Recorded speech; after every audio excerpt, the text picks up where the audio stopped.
반갑습니다. 마음에 잔잔히 파고드는 귀한 찬양 섬겨주셔서 감사합니다. 저희가 계속해서 요한복음 말씀 나누고 있습니다. 오늘은 누구를 따를 것인가 라는 제목으로 말씀드리겠습니다. 잠깐 기도하겠습니다. 살아계신 아버지 하나님, 삶의 여러 가지 문제들로 어디로 가야 될지, 또 어떻게 살아야 할지 알지 못하고 방황하기 쉬운 저 인생들을 불쌍히 여겨주시고, 또 주님의 십자가의 보혈의 은총이 아니고서는 주님 앞에 설 수 없는 저희들을 긍휼히 여겨주셔서 먼저 찾아와 주시고, 당신의 그 십자가의 놀라운 희생과 또 죽음으로 오늘 우리가 이렇게 하나님 앞에 서며 하나님을 예배하며 하나님을 찬양할 수 있게 하셔서 진실로 감사합니다. 하나님, 이 예수님 때문에 저희가 방황을 멈추고 길과 또 진리와 생명을 찾게 되었음을 고백합니다. 이 시간 마음에 한없는 감사와 찬송을 담아 주님께 올려드리오니 주님 연락하여 주시고, 이 시간에 당신께서 우리에게 또한 다시 들려주시고자 하시는 그 음성 듣고 저희의 삶의 방향을 재설정하며 또 주님 저희 안에 새로운 뜨거운 열정으로 주님의 길을 걷고자 하는 열망을 덧입는 귀한 시간이 되기를 소망합니다. 주님의 성령으로 임재하여 주시고 당신의 말씀만이 밝히 드러나게 하여 주옵시기를 간절히 기도합니다. 예수 그리스도 이름으로 기도했습니다. 아멘. 우리는 삶을 살면서 누군가를 늘 따르고 있습니다. 또 한편으로는 어느샌가 누군가를 이끌고 또 지도하고 안내해야 되는 그런 역할을 맡기도 합니다. 누구를 따르는가, 내가 어떤 사람을 따라가고 어떤 존재를 따라가는가 하는 것은 우리의 일생을 걸쳐서 계속해서 따라다니는 문제입니다. 그리고 그 따르는 대상이 누구냐에 따라서 우리의 일생이 결정되기도 하고, 아니 사실은 영원히 결정되는 중요한 문제가 되기도 합니다. 여기서 소위 말하는 리더십과 팔로워십의 문제가 생깁니다. 오랫동안 하버드대 케네디 스쿨 리더십 교수로 있었던 바바라 켈러먼이라는 사람은 리더십의 함정 또는 종말이라는 그의 책에서 이런 말을 하고 있습니다. 구글에서 리더십이라는 단어를 검색을 해보면 8,400권 이상의 책이 순식간에 검색이 된다고 합니다. 그런데 이렇게 리더십에 대한 관심이 많고 책도 많고 또 많은 사람들이 읽고 하지만 정작 이런 많은 리더십에 대한 관심에도 불구하고 그분이 30년 동안 리더십만 전문적으로 연구해 본 결과, 물론 미국에 한정된 이야기일 수 있겠지만 현재 리더십이 상당한 실패를 겪고 있다, 이런 진단을 내리는 것을 보았습니다. 이게 비단 미국에만 해당되는 문제는 아닌 것 같습니다. 오늘날 우리 사회 또 우리나라에서도 동일한 문제를 가지고 있습니다.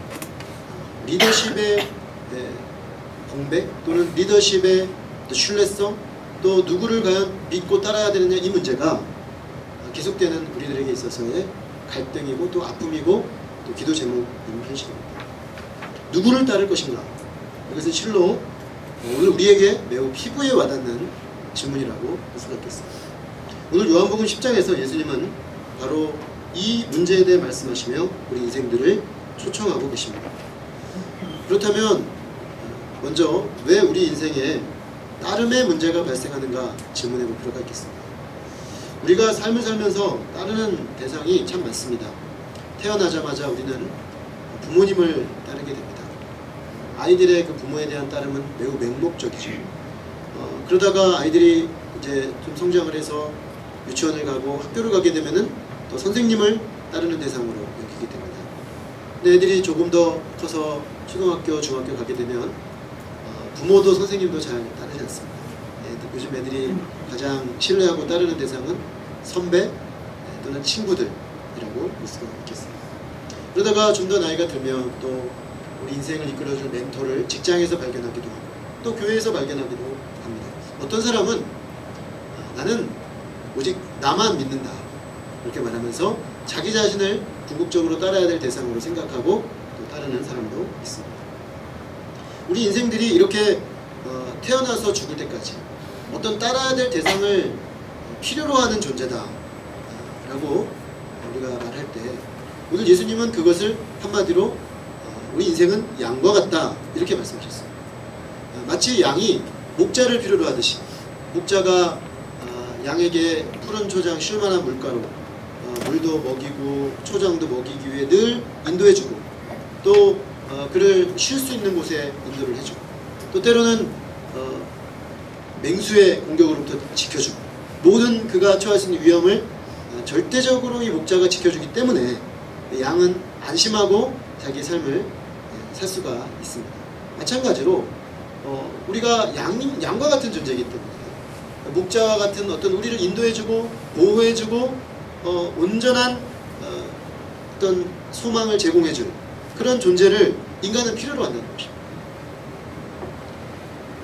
그런데 이제 우리가 그런 점에서 보면은 양이 어떤 목자를 만나느냐에 따라 그 양의 일생, 양의 어떤 삶의 가치가 결정된다 이렇게 말해도 과언이 아니겠습니다. 그런 점에서 우리 인생도 양과 닮아 있습니다. 인생은 필연적으로 누구를 따르느냐 하는 것에 달려있고, 어떤 목자를 만나느냐 하는 것에 따라 그 사람의 인생과 영혼이 결정됩니다. 근데 문제는 우리가 따라가고자 하는 어떤 목자의 후보들 그 군들이 굉장히 많이 있는데 가짜들이 많다는 것입니다. 그래서 열심히 따르기만 하면 되는 게 아니라 어떤 대상을 따르느냐 하는 게 참 중요한 문제가 되는 것이죠. 그래서 잘못된 목자, 가짜 목자, 거짓 목자를 만나서 따르게 되면 그 인생이 완전히 정말 망가지는 그런 일들이 벌어집니다. 10여 년 전부터 우리 한국 사회에 신천지라는 이단이 굉장히 특세를 하고 있는데 젊은이들이 많이 끌려 들어가고 있습니다. 근데 한 번은 제가 그 글을 읽는데 딸이 그 전라도 쪽에 한 딸이었던 것 같은데 대학생입니다. 대학생인데 이 신천지 이단에 빠져가지고 학교도 안 나가고 집에도 안 들어오고 아예 거기 가서 살면서 자기 그 삶이 다 망가진 채로, 인격과 미래와 삶이 완전히 망가진 채로 살고 있는 그 딸을 구해내기 위해서 여기저기 언론에 호소를 하고 그 딸을 구하기 위해 막 피켓을 걸고 뛰어다니는 그 아버지의 모습을 제가 본 적이 있습니다. 잘못된 어떤 목적, 잘못된 대상을 따랐을 때 그 인생과 그 모든 미래가 완전히 망가지는 것이죠. 그런 점에서 우리는 어떤 목자를 제대로 분별하여 따르고 있느냐 하는 문제를 심각하게 생각해봐야 됩니다. 오늘 예수님께서는 그런 가짜들을 몇 가지로 얘기를 하고 계신데 절도, 강도, 도둑, 삭군 이런 이름으로 말씀하고 계십니다. 절도와 강도와 도둑은 좀 말이 다르긴 한데 비슷합니다. 훔쳐서 또는 등쳐서 뺏기도 하고 또 몰래 들어가서 가져나오고 그런 사람들을 일컫는 말이죠. 이들은 양들을 취하여 이득을 얻고자 하는 부당한 방법으로 양들을 강탈해내는 존재들입니다. 그들의 특징은 문으로 드나들지 않는다는 것입니다. 절도와 강도들은 문으로 드나들지 않고 담을 넘습니다. 또 삭군은 평소에는 목자랑 전혀 구분이 되지 않습니다. 왜냐하면 삭군도 열심히 양을 돌보고 양에게 먹이를 주고 양을 인도해 가고 양에게 최선의 것을 제공해 주는 것처럼 보입니다. 근데 이 삭군과 목자가 언제 갈리냐면 자기 목숨을 걸어야 될 때 갈립니다. 양들을 지키려고 하는데 커다란 곰이 맹수가 달려들면서 이 맹수와 싸워서 이기지 않으면 지킬 수 없는 상황이 될 때 삭군은 거기서 더 이상 목자로서의 외형을 멈춰버립니다. 그리고 자기 목숨을 위하여 양들을 버리고 도망갑니다. 그것이 삭군이고 그 순간에도 양들의 생명을 지키기 위하여 생명을 걸고 싸우는 존재가 바로 목자다 이렇게 말할 수가 있습니다. 오늘 우리의 삶과 신앙의 영역에서 말하고자 하면 절도와 강도와 도둑은 사람들의 생명을 빼앗고 사람들을 죽음으로 인도하는 이단 또는 거짓 선생들을 일컫습니다. 그들은 진리의 길이 아니라 담으로 넘어와서 생명의 길을 걸어가는 사람들을 노략질합니다. 이단과 거짓 선생들의 특징은 담으로 넘어온다 했는데 진리의 그 법에 기반하지 않고 적당히 어느 정도 진리를 담고 있는 것처럼 보이지만 사실은 이 사람들을 끌고 죽음으로 자기들이 가고 있는 길로 끌어가기 위해서 비합법적인 방법으로 비성경적인 방법으로 사람들을 미혹하고 이끌어서 결국에는 사망에 이르게 하는 그런 일들을 합니다.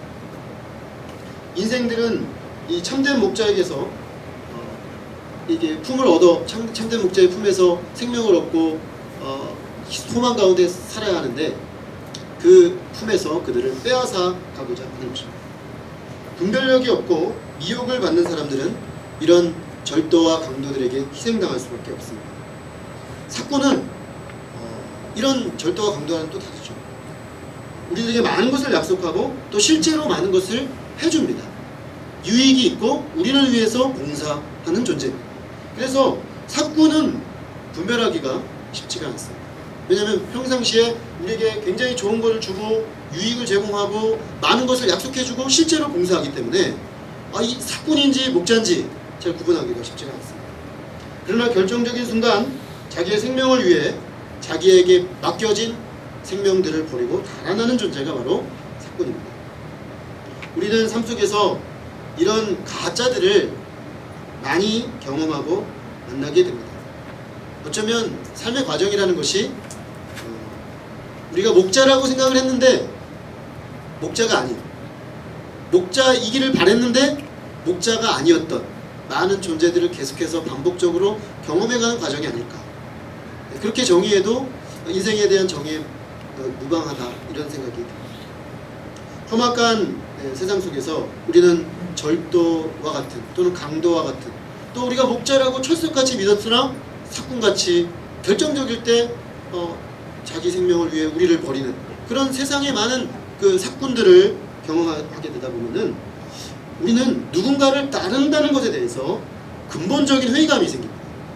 내가 이렇게 신뢰하고 누군가에게 나를 의탁해서 따라갈 때 정말 그 존재가 나를 챙겨줄 수 있을까? 정말 거기서 내가 안전을 경험할 수 있을까? 생명을 누릴 수 있을까? 이런 회의가 되는 것이죠. 물론 우리는 개별적으로 각 사람의 인생에 따라서 좋은 부모님, 좋은 선생님, 좋은 선배들, 좋은 인생의 멘토들을 만나서 생명의 길로 지금까지 걸어왔다라고 말할 수 있다면 참 하나님께 감사해야 될 일이겠습니다. 그러나 그렇게 좋은 어떤 인도자들, 좋은 목자라고 여겨지는 존재들을 우리가 만났다고 하더라도 우리가 인정하지 않을 수 없는 것은 그 좋은 사람들의 경우에도 좋은 대상들의 경우에도 궁극적으로는 어떤 한계가 있었다라는 것입니다. 그것은 때로 능력의 한계로 나타나기도 하고 그가 어떤 능력은 있지만 어떤 사랑의 한계가 있을 수도 있고 또 지혜의 한계가 있을 수도 있는 그런 어떤 한계가 있을 수밖에 없는 존재들, 좋지만 어떤 한계가 있는 존재들. 그래서 궁극적으로는 우리가 우리의 모든 것을 삶과 죽음과 영혼을 다 맡길 만한 그런 존재는 아니라는 것을 발견하게 되는 것입니다. 궁극적으로 우리의 전 인생과 몸과 내 영혼까지 다 맡길 수 있는, 안심하고 맡길 수 있는 그런 대상이 아니다 라는 것을 우리는 사실은 삶을 살면서 시간이 가면서 점점 더 명확해지죠. 어릴 때는 부모님이 절대적으로 보이는데요. 점점 이제 청소년기가 지나서 이게 진행이 되면 27세까지 부모님에게서 떠나는 과정이 진행된다고 합니다. 그래서 27세쯤 돼서 돌아오는데 돌아올 때도 이 아이들은 완전히 돌아오진 않고 이제는 아는 거죠. 부모님도 사람이다. 부모님도 역사와 시간의 한계 속에서 존재하는 존재라는 걸 알고 새로운 관계 설정을 하게 되는 거죠. 그게 건강한 거죠. 계속 부모님을 절대적인 대상으로 여기고 그 부모님을 의지하는 사람은 사실은 나중에 더 심각한 문제에 봉착하게 되는 것입니다. 결국 어떻게 보면 우리가 살면서 우리가 의지하고 따라가려고 하는 대상들 속에 있는 한계를 발견한다는 건 꼭 나쁜 것만은 아닙니다. 왜냐면 그걸 통해서 그렇다면 우리가 내 인생과 영혼을 다 걸고 정말 따를 만한 대상이 있느냐라는 심각한 질문에 봉착하는 것이기 때문에 우리는 그래서 이제 많은 사람들이 외부에는 믿을 대상이 없다. 결국에는 나밖에 없다.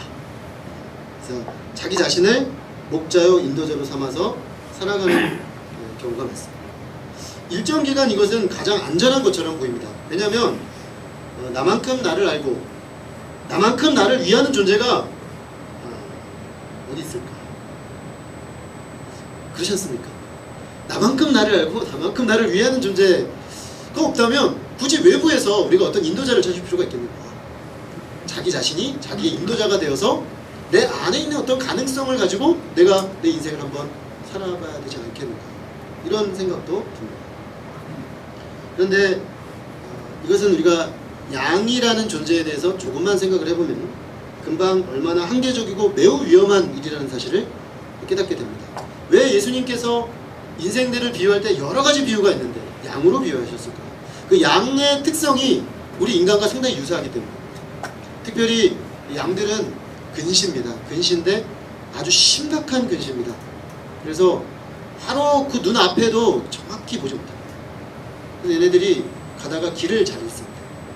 그리고 이제 먼 거리를 못 보기 때문에 앞에만 보고 가다가 낭떠러지에 떨어져서 죽는 경우들이 많다고 합니다. 그래서 목자가 지팡이를 가지고 내는데 이 지팡이는 구부러져 있는데 얘들이 떨어지려고 하면 머리 탁 가서 걸어서 절벽에서 건져내요.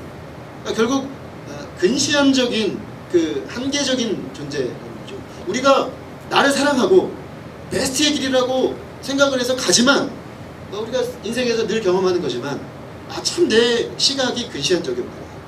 내가 멀리 봤다고 생각하지만 사실은 한 치 앞도 보지 못하고 걸어가는 것이 우리 인생이구나 하는 것을 인정하지 않을 수가 없습니다. 또 이 양들이 얼마나 잘 넘어지는지 모릅니다.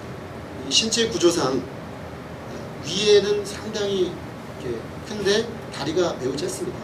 그래서 얘들은 종종 걸어가다가 이렇게 조금만 이렇게 페인대가 있어서 밟혀가지고 넘어지는데 문제는 넘어지면 다시 본인 힘으로 원위치를 시킬 수가 없습니다. 다리가 너무 짧아서 바둥바둥 거리다가 그 상태에서 호흡곤란으로 죽는 경우가 상당히 많다고. 참 불쌍하죠, 양들이. 그래서 목자가 없으면 양들은 그냥 죽어요. 그 상태로. 그 상태로 너무 비참하게 죽습니다. 바둥거리다가. 근데 참 이 모습이 또 우리를 닮았습니다. 우리가 굉장히 잘 달리고 잘 사는 것처럼 보이지만요, 인생이 어떻습니까? 아주 사소한 문제로 넘어집니다. 근데 아주 사소한 문제로 넘어지는데 그거 별건가? 별거 아니다 이 생각하고 극복할 수 있을 것 같은데 마치 양이 짧은 다리로 바둥거리면서 자기 스스로 넘어오려고 하지만 잘 원위치되지 않는 게 우리들입니다. 이거에 대해서 정직하게 자기 인정이 되고 나면 내가 나를 목자로 삼는다는 게 얼마나 한계적이고 사실은 위험한 일이죠. 이런 근시안적이고 한계적인 존재인 나를 내가 믿고 의지해서 산다는 건 이거는 될 수가 없는 거죠.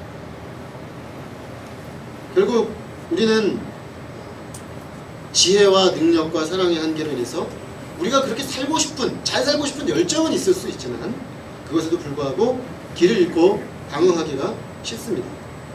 결국 이런 방황과 한계 속에서 우리는 절도와 강도, 늑대와 들짐승, 사꾼들의 희생자가 되기 쉬운 것입니다.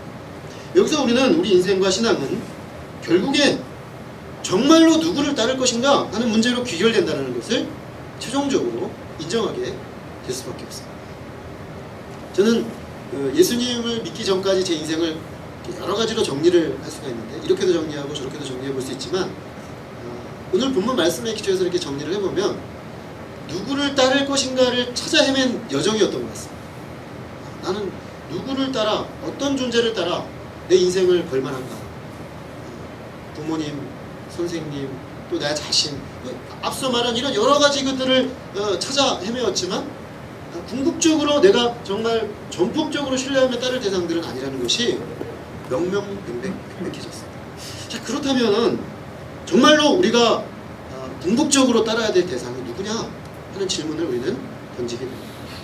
예수님은 오늘 이런 인생의 문제, 누구를 따를 것인가의 문제를 안고 고민하는 우리 인생들을 나는 선한 목자다 라고 말씀하시며 초청하십니다. 사실 오늘 본문의 배경은 9장 끝부분인데요, 이 배경 속에서 오늘 예수님이 자신이 선한 목자라는 말씀을 하시고 계십니다. 그 9장 끝부분에 보면은 유대의 종교 지도자들이 등장을 합니다. 이 사람들은 자기들은 보는 사람들이라는 확신을 가지고 있었습니다.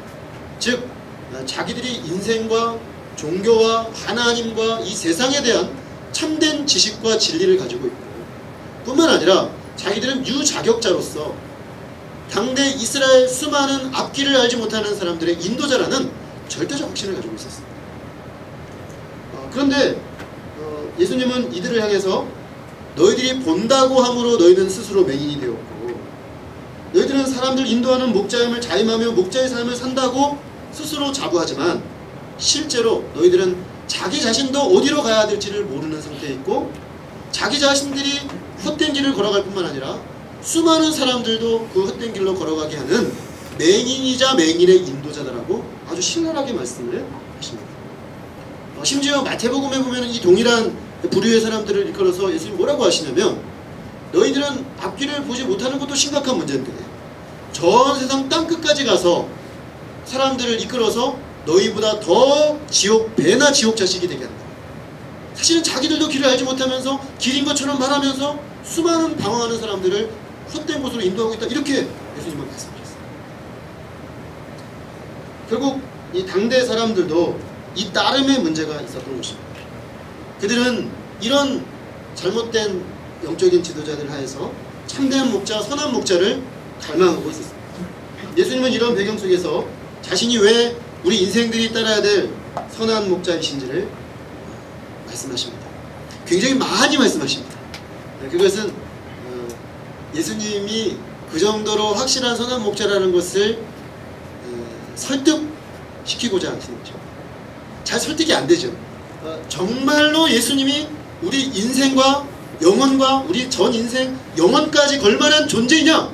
그럼 기독교 신앙은 이 문제입니다.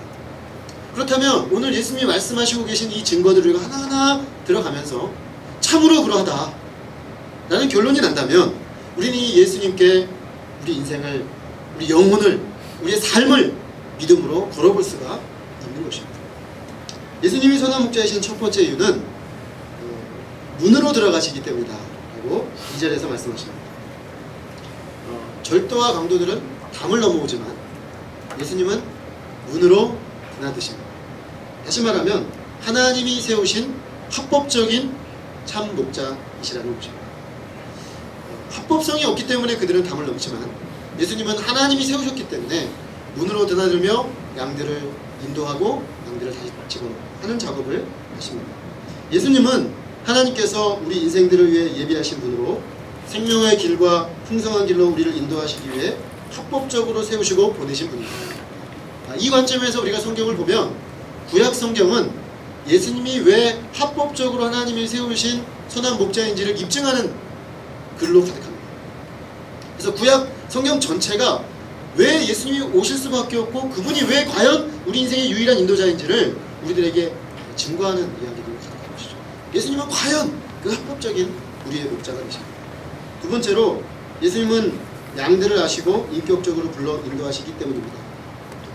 3절부터 5절, 14, 15절에 그것을 반복해서 말씀하시는데요. 목자가 양들을 그 풀밭으로 데려가기 위해서 일상적으로 하는 행위를 빌어서 예수님은 그 장면을 설명하십니다. 목자들은 양들을 이렇게 밖으로 데려나가기 위해서 문 앞서서 쫙 문 앞에 서서 양들의 이름을 부릅니다. 전바가, 키다리, 헬리, 존바 이런 식으로 부릅니다. 그 생긴 특징을 따라서 그 이름을 하나씩 불러서 인격적으로 불러내는 거죠. 그러면 양들은 나의 이름을 알고 나를 부르는 그 목자를 알고 따라갑니다. 그런데 들어보고 이 자기 목자가 아닌데 부르면 안 따라갑니다. 이 양들이 시력이 약한 대신에 청력이 되게 발달해 있습니다. 그래서 목자의 음성과 그렇지 않은 음성을 분별하는 것이죠. 여기에는 평소에 인격적 관계가 그 안에 내재되어 있습니다. 그래서 목자는 그 양들의 음성을 알고 또 양들도 목자를 알고 서로 인격적인 신뢰와 암 속에서 따라가는 것입니다. 나를 아는 것, 이게 얼마나 중요한 일입니까? 사실 뭐 인생이 나를 정확히만 알아도 굉장히 달라집니다. 근데 우리가 자기를 잘 아는 것 같은데 이게 쉬운 일이 아닙니다. 종종 저는 그 결혼 생활을 하면서 그런 생각을 할 때가 많았는데, 결혼 생활에서 아내와의 관계 속에서 드러난 저를 보면서 내가 이런 사람이었나? 이런 생각이 들 때가 많았어요. 내가 생각했던 것보다 좀 아니오시다 이 모습이 너무 많아요. 사실은 깊은 관계 속에서 이 관계를 통해서 내 자신이 드러나지 않았기 때문에 몰랐던 부분인 거죠. 그 몰랐던 부분이 그 속에서 이렇게 내 모든 속사람을 다 드러내야 되는 가정생활에 다 드러나게 되는 거죠. 충격을 받고, 야, 내가 이런 사람이었구나. 지금도 꽤 많이 알았는데 정말 내가 나를 현재 정말 정확히 나를 알까? 거기에 대해서는 좀 질문이 있습니다. 아직도 내가 나를 더 알아가려면 더 많은 시간이 요구될 것 같다라는 생각을 할 때가 있습니다. 우리는 나 자신이 나를 아는 것, 또 내가 다른 사람을 안다라는 것이 한계가 있다라는 것을 인정할 수밖에 없습니다. 사실 근본적으로 한계가 있을 수밖에 없습니다. 우리를 알되 정확히 온전히 아시는 분은 우리를 만드신 창조주 하나님밖에 없습니다. 예수님은 태초부터 계신 하나님의 아들로서 말씀으로 모든 만물을 만드실 때 그 창조의 역사에 동참하신 창조주이십니다. 그러므로 이 예수님은 우리를 아시되 온전히 아십니다. 우리가 미처 모르는 부분까지 아십니다. 우리를 가장 잘 아는 우리 가족들보다 우리를 더 잘 아십니다. 우리가 이걸 인정해야 됩니다. 이걸 인정해야만 나를 가장 잘 아시는 그분께 나를 의지할 수 있습니다. 우리는 통상적으로 보면 어떤 사람에게 나를 의탁하냐면 나를 잘 알고 그래서 내가 신뢰할 만한 사람을 의지하죠. 그 사람 말을 듣습니다. 나를 잘 알고 나를 속속들이 파악하고 계신 부모님 말을 아무래도 듣게 되지 않습니까? 나를 정확히 알고 있는 내 배우자의 말은 듣습니다. 왜냐하면 나를 알고 하는 얘기니까. 또 내 자신의 판단을 믿습니다. 왜냐하면 나는 나를 아닌다고 생각하기 때문에 그렇습니다. 그런데 정말로 우리를 가장 잘 아는 존재가 누굽니까? 정말로 우리 존재, 우리가 미처 알지 못하는 저 내면 깊은 곳까지 다 속속들이 우리의 장점과 단점, 우리의 정말 선한 부분과 악한 부분, 연약한 부분, 이 모든 것까지 다 아시는 분이 누구십니까? 그 부분이 바로 예수님이라는 거죠. 그래서 이 예수님과의 인격적 관계 속에서 그분의 인도함을 받는 양이 가장 복되다는 것입니다. 우리를 알고 인도해 가시는 그분께 우리가 신뢰를 두고 인격적인 사귐 속에서 그분을 믿음으로 따라가는 우리가 되기를 기도합니다. 세 번째로는 양의 문이기 때문이라고 7절에서 말씀하십니다. 제자들이 이 말씀을 잘 이해를 못하니까 다시 한번 말씀하시는데, 아까는 합법적인 분이다라고까지만 얘기했는데 이번에 아주 노골적으로 내가 문이다 이렇게 말씀하십니다. 그래서 예수님은 문으로 들어가고 나오시는 그 인도자일 뿐만 아니라 자기 자신이 문이십니다. 사실 예수님은 생명의 주인이신 아버지 하나님께로 갈 수 있는 유일한 문이 되십니다. 그래서 예수님을 통과해야만 우리는 아버지께로 갈 수 있습니다. 요한복음 14장 6절, 내가 곧 길이요 진리요 생명이니 나로 말미암지 않고는 아버지께로 올 자가 없느니라. 유일한 길, 진리의 길, 생명의 길이신 예수님만이 아버지께로 인도하는 길이 됩니다. 사실 우리가 어떤 대상을 신뢰한다고 했을 때 그 사람이 우리를 인도하는 목적지를 신뢰하는 것이기도 합니다. 저 사람을 따라가면 내가 이쪽 학문의 대가가 될 수 있겠다. 저분을 따라가면 내가 이쪽 분야의 전문가가 될 수 있겠다. 그러면 따라가는 거겠습니다. 제가 신대원 다닐 때 기도 제목이 하나 있었습니다. 신학대원 다닐 때 하나님, 제가 신학대원 다니는 동안에 지금은 교수님 한 46명 정도 되시는데요. 그때도 지금 많이 늘었는데 한 30여 명은 되셨어요. 참 많은 좋은 교수님들이 많이 계셨어요. 근데 저의 기도 제목은 뭐였냐면, 하나님, 제가 일평생 제가 목회를 하고 어떤 신학의 길을 걸어가려고 할 때 저를 정말 인도해 줄 수 있는 신뢰할 만한 교수님 한 분을 만나게 해주세요. 그런 기도를 했습니다. 그래서 수업 시간마다 이제 튕기고 있는 거죠. 주변화를. 저분일까? 저분일지도 모르겠어. 이렇게 하면서 근데 지금 저희 교회 협동 목사하고 계시는 안석 교수님을 마지막 학기에 만났어요. 마지막 학기에 만났는데 그때는 못 알아봤습니다. 좋은 분이야 뭐 그 정도지, 제가 계속 평생 옆에서 배우면서 내 목회의 어떤 방향과 지침을 얻는 분으로까지는 생각을 못했는데, 좀 더 시간이 흐르면서 제가 다시 재평가하면서 우리 교수님이 생각이 났고 다시 찾아뵙고 석사 과정에서 공부를 하면서 정말 이 너무나 감사한 만남이다 이런 생각을 할 때가 참 많습니다. 왜냐하면 그분이 그 역사를 깊이 공부하고 신학을 깊이 공부한 그 안목을 가지고 인도하려는 그 방향이 제가 가고 싶은 방향.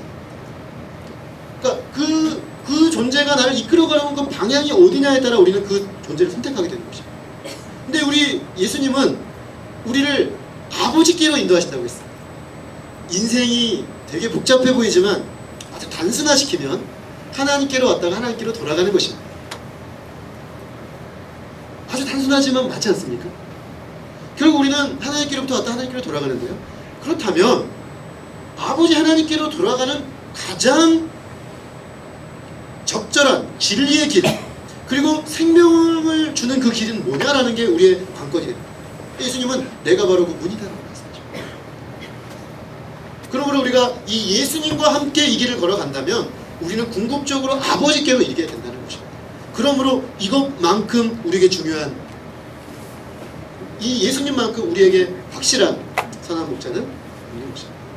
우리가 인생의 방황은 결국 아버지 하나님을 떠나 마음대로 사는 데서 옵니다. 그러므로 예수님 안에 있을 때 우리는 그 방황을 멈추고 인생의 궁극적 목적을 찾아 진리의 길, 생명의 길로 걸어갈 수가 있습니다. 네 번째로 예수님은 왜 선한 목자시냐면 생명을 얻게 하고 더 풍성히 얻게 하시기 때문이라고 말씀하십니다. 예수님이라는 문으로 들어가게 되면 거기에는 생명이 기다리고 있습니다. 예수님이라는 문으로 들어가게 되면 거기에는 풍성함이 있습니다. 예수님 이렇게 말씀하십니다. 내가 문이니 누구든지 나로 말미암아 들어가면 구원을 받고 또 들어가며 나오며 꼴을 얻으리라. 여기에 구원과 꼴이 바로 생명과 풍성함으로 시원돼서 말하고 있습니다. 그러므로 우리는 예수님 안으로 들어가면 생명의 구원을 얻게 되는 것이고, 그 구원을 얻고 끝이 아니고 꼴을 얻습니다. 우리가 일상의 삶을 살 수 있는 꼴, 즉 생명력, 풍성한 생명력을 얻게 된다는 것입니다. 예수님과 동행하는 삶, 예수님을 목자로 삼는 삶에는 구원의 약속이 있습니다. 우리는 구원을 너무 가볍게 여깁니다.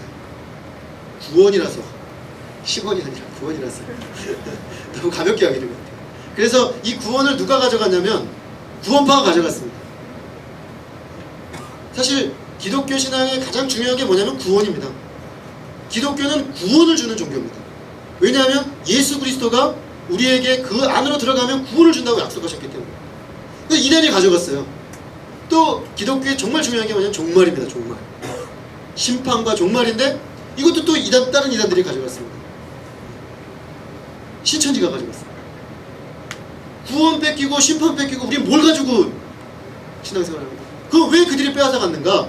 교회가 구원을 중요시 여기고 구원을 심각하게 말하지 않기 때문입니다. 우리가 이 땅의 삶을 살 때 다 삶의 크기는 다르고 처한 상황은 다르지만 쉽게 사는 분 아무도 없습니다. 지금 현대 한국 사회를 살아가는 우리 현대인들은 얼마나 힘들게 삽니까? 제가 최근에 어떤 분의 추천을 받고 미생이라는 웹툰을 보기 시작했습니다. 왜 보기 시작했냐면 제가 웹툰을 평소에 안 봅니다. 근데 왜 보기 시작했냐면 어떤 그 목사님이 저한테 추천을 했어요. 성도들의 그 치열한 삶의 현장을 너무나 적나라하게 보여준다. 목사가 꼭 읽어야 될 웹툰이다. 그래서 제가 읽고 있는데요. 바둑을 그 근거로 해서 그 직장 생활하는 직장인들의 애환을 묘사하고 있는데 너무너무 정말 제가 딱 15편까지만 읽었는데 그것까지 읽었는데도요. 와, 우리 직장 생활하시는 분들이 어떻게 고생하는가. 그 치열한 어떤 생존 경쟁의 장에서 그 바둑판 그 한 수 한 수를 놓는 그런 심정으로 살아가는 어떤 그 삶의 모습들이 정말 깊이 와닿더라고요. 공감이 많이 되었습니다. 그렇지 않습니까? 우리가 뭐 가정에 있다고 또 편하게 있는 거 아니거든요. 애들 돌보고 하다 보면요, 많이 우리 집사님들 호소하시는 게 뭐냐면, 애들 뒷바라지하고 몇 년 지나다 보면 이게 삶인가? 이런 생각이 듭니다. 이러다 그냥 살다 마는 건가? 우리가 사실은 광야 같은 인생길을 살고 있습니다. 광야 같은 인생길을 살고 있는데, 그러면 우리가 예수님을 믿고 교회를 다니고 하는 것과 그렇지 않은 사람들과 도대체 우리 뭔 차이가 있는 것입니까? 이 하나님의 예수 그리스도 안에 있는 구원의 생명을 내가 얻지 못하고 살고 있다면, 이거를 내가 확신하고 누리지 못하고 있다면, 와, 정말 이거는 너무너무 힘들거든요. 너무나 끔찍한 것입니다. 그런데 우리가 이 구원의 은혜를 생각해 보면요, 비록 삶이 고달프고 비록 삶이 힘들지만 그 안에서 그 구원의 은혜 때문에 내 삶의 그 고달픔과 그 광야 같은 인생길을 헤쳐나갈 힘이 생기는 것입니다. 예수님은 그저 구원만 주시는 게 아니라 풍성함을 주셨다고 하셨습니다. 그러니까 결국 우리가 예수님의 문으로 들어가서 구원을 받을 뿐만 아니라 그 부유함 안으로 들어가야 합니다. 그 부유함을 누리는 길은 선한 목자 되신 예수님을 정말 인격적으로 깊이 신뢰하고 내 인생의 어떤 자리, 상황, 형편 속에서도 그분을 선한 목자로 신뢰하고 믿음으로 사는 그 믿음이 얼마나 견고하게 놓여져 있느냐, 거기에 달려있다는 것입니다. 그렇다면 우리 삶의 이 공고함과 팍팍함과 그 광야 같은 인생을